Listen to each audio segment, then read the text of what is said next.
રાજકોટમાં અગ્નિકાંડ બાદ પણ તંત્ર આંખાડા કાન કરી રહ્યું છે। શહેરના કાલાવાડ રોડ ઉપર ગેરકાયદે ગર્લ્સ હોસ્ટેલ કોઈપણ પ્રકારની મંજૂરી વગર ધમધમી રહી છે।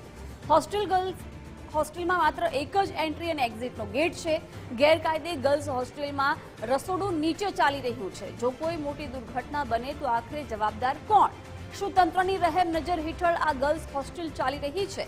અગ્નિકાંડ બાદ પણ તંત્રના રહેમ નજર હેઠળ આ હોસ્ટેલ ધમધમી રહી છે।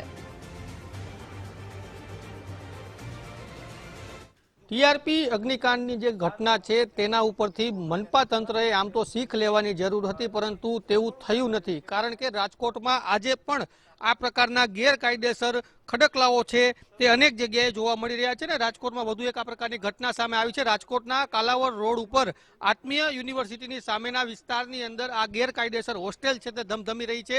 આ ગેરકાયદેસર એટલા માટે છે કે ન તો એન્ટ્રી એક્ઝિટના વ્યવસ્થિત જે મનપાના માપદંડ છે તે મુજબના દરવાજા આપવામાં આવ્યા છે કે ન તો અહીંયા પૂરા ફાયર ઇક્વિપમેન્ટ છે તે લગાવવામાં આવ્યા છે। સવાલ અનેક ઉભા થઈ રહ્યા છે કેમ કે ટીઆરપી અગ્નિકાંડ જેવી ઘટના બની અને ત્યારબાદ તંત્રએ એક બાદ એક આ પ્રકારની મિલકતો સીલ કરવાની કામગીરી તો કરવામાં આવી હતી, પરંતુ તેમ છતાં આ પ્રકારે બોગસ બાંધકામો છે તેના ખડકલા શહેરના અનેક વિસ્તારોની અંદર જોવા મળી રહ્યા છે। સવાલ એ છે કે શું મનપા તંત્રની રહેમ નજર હેઠળ આ પ્રકારના ખડકલાઓ ખડકી દેવામાં આવ્યા છે? કેમ કે ન તો ફાયરના પૂરા ઇક્વિપમેન્ટ કે ન તો બાંધકામની મંજૂરી, તેમ છતાં આ પ્રકારે બોગસ જે બાંધકામો છે તેના ખડકલા જોવા મળી રહ્યા છે। મોટો સવાલ એ છે કે આ ગર્લ્સ હોસ્ટેલ છે, મોટી સંખ્યામાં બહેનો અહીંયા રહેવાસ કરે છે, ત્યારે કોઈ મોટી દુર્ઘટના સર્જાય તો મોટી જાનહાનિ પણ થઈ શકે છે, કેમ કે નીચેના ભાગે કિચન છે ને એના લીધે દુર્ઘટના સર્જાવાની પણ પૂરેપૂરી શક્યતાઓ છે। ગેસના સિલિન્ડરો છે તે પણ આ રીતના ખુલ્લેઆમ જોવા મળી રહ્યા છે।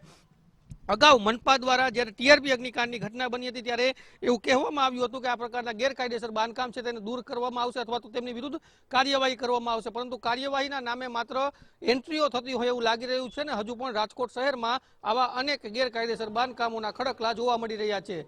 કેમેરા પર્સન દેવજી રંગાડિયા સાથે ગૌતમ ભેડા, ગુજરાત ફર્સ્ટ, રાજકોટ।